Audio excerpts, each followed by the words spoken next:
നമസ്കാരം. ശനിമാറ്റം 2025 മാർച്ച് 29 ശനി രാശി മാറുമ്പോൾ ഭരണി നക്ഷത്രക്കാർക്കുണ്ടാകുന്ന ഗുണദോഷ ഫലങ്ങൾ എന്തെല്ലാമാണെന്ന് നോക്കാം. ഭരണി നക്ഷത്രക്കാർക്ക് 7.5 ശനിയാണ് തുടങ്ങുന്നത്. തൻ്റെ ജീവിതത്തിലെ 7.5 വർഷമാണ് ഈ ദോഷം നിങ്ങൾ അനുഭവിക്കേണ്ടി വരുന്നത്. ഇതിൻ്റെ ശനി ദോഷത്തിൻ്റെ ഓരോ അവസ്ഥയിലും നിങ്ങൾക്ക് ജീവിതത്തിൽ ഉയർച്ചയും അതുപോലെ തന്നെ താഴ്ചകളും വന്നുകൊണ്ടേയിരിക്കും. ഇതെല്ലാം വളരെ സീരിയസ് ആയി തന്നെ നേരത്തെ മനസ്സിലാക്കുകയും അതിൻ്റെ പരിഹാരങ്ങൾ ചെയ്യുകയും അതനുസരിച്ച് ജീവിതം മുന്നോട്ട് കൊണ്ടുപോവുകയും ചെയ്യുക.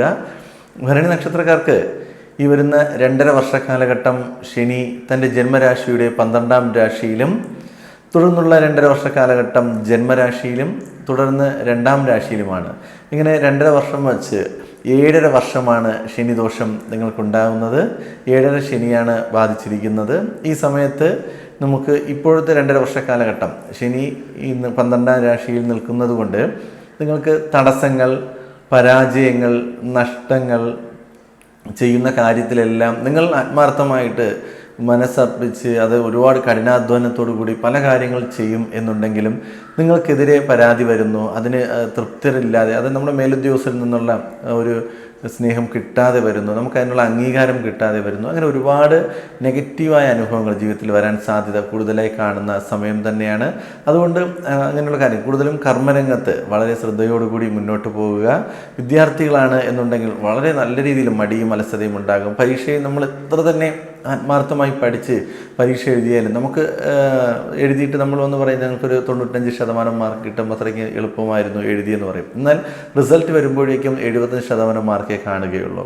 അങ്ങനെ നമ്മൾക്ക് പ്രതീക്ഷിക്കുന്നതിൽ നിന്നും പുറകിലോട്ട് പോവുക, ഉറക്കക്കൂടുതൽ, എന്ത് കാര്യമായാലും നാളത്തേക്ക് എന്ന് പറഞ്ഞ് മാറ്റി വയ്ക്കുന്ന ഒരവസ്ഥ, ഇതെല്ലാം നമുക്ക് ഈ ഒരു കാലയളവിൽ ഈ ഒരു 2.5 വർഷ കാലഘട്ടം നിങ്ങൾക്ക് ജീവിതത്തിൽ അനുഭവിക്കേണ്ടി വരും. ഇതിനുള്ള പരിഹാരം എന്ന വണ്ണം നിങ്ങളുടെ വീടിനടുത്തുള്ള തൊട്ടടുത്തുള്ള ഏതെങ്കിലും ഒരു ശാസ്താ ക്ഷേത്രത്തിലോ അല്ലെങ്കിൽ അയ്യപ്പസ്വാമി ക്ഷേത്രത്തിലോ അല്ലെങ്കിൽ ശനീശ്വര ദേവക്ഷേത്രത്തിലോ ദർശനം നടത്തുകയും ശനിയാഴ്ച ദിവസങ്ങളിൽ വ്രതത്തോടുകൂടി, അതായത് നോൺ വെജ് എല്ലാം ഉപേക്ഷിച്ച് വെജിറ്റേറിയൻ ഭക്ഷണം കഴിച്ച് വ്രതത്തോടുകൂടി ഭഗവാന്റെ നാമങ്ങളെല്ലാം ജപിച്ചുകൊണ്ട് ഭഗവാനെ പ്രാർത്ഥിക്കുകയും പുഷ്പാഞ്ജലി അർപ്പിക്കുകയും നീരാഞ്ജനം അർപ്പിക്കുകയും എല്ലാം ചെയ്ത് മുന്നോട്ട് പോയാൽ ശനിദോഷത്തിനൊരു മാറ്റം തന്നെ ഉണ്ടാകും.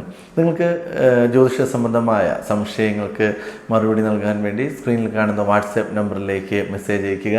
ചാനൽ ആദ്യമായിട്ടാണ് കാണുന്നു എന്നുണ്ടെങ്കിൽ സബ്സ്ക്രൈബ് ചെയ്യും.